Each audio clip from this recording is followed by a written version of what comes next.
Proverbs 22:28 says, "Remove not the ancient landmark which thy fathers have set." What is a landmark? If you know the answer to that question, you might be surprised to know there's a lot of people who don't know.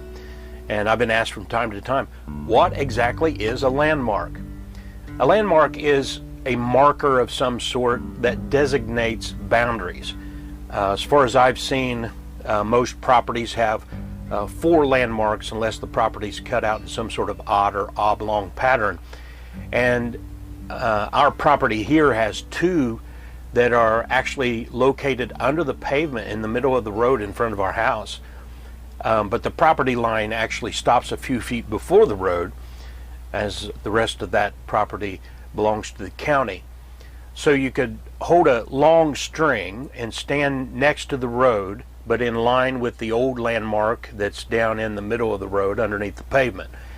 And then you have another person walk back to the landmark at the rear of our property, and then you can see the literal property line.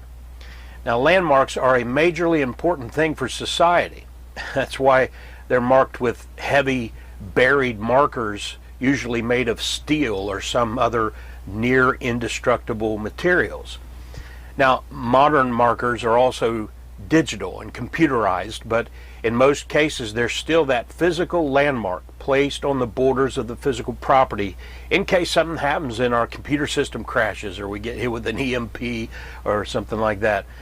But if those landmarks were somehow moved, then you end up with property disputes.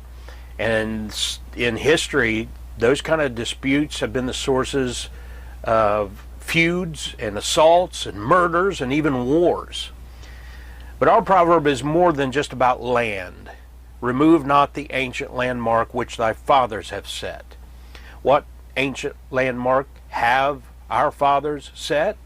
Faith in God's word, faith in God, faith in the gospel, a society built upon the morals, ethics, and humanitarianism found in the Holy Bible. The United States of America's laws are founded upon biblically based legal authorities like Blackstone, and also on Bible-based founding documents like the Magna Carta, the Mayflower Compact, and the Declaration of Independence. America is a society of law built upon the words, the text of the Masoretic Hebrew Old Testament and Textus Receptus Greek New Testament as found in the English Geneva Bible to a small extent, but mainly upon the English Authorized King James Bible. The abandonment of that text for the Vatican Bible, sometimes called the Codex Vaticanus, but whose Old Testament Greek text is referred to as the Septuagint.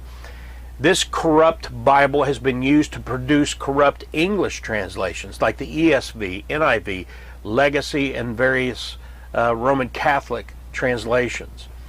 The ancient landmark has been removed from most churches and a growing number of Christian homes. Simultaneously, the old hymns have been expunged from most church music programs. Old standards on matters of sex, abortion, drugs, rock music, modest dress, and other ancient landmarks have been slowly removed to some degree or other. And the result is obvious to any discerning observer. One commentator said, "Remove not the ancient landmark unless ye covet a curse." End quote.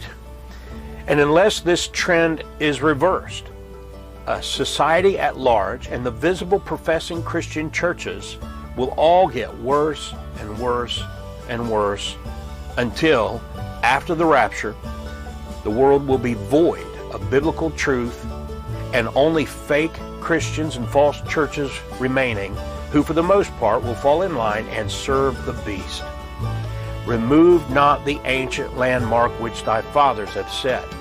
The result of doing so to property is chaos and confusion. The result of doing so in society, the home, and in churches is what we see taking place now: apostasy and spiritual darkness.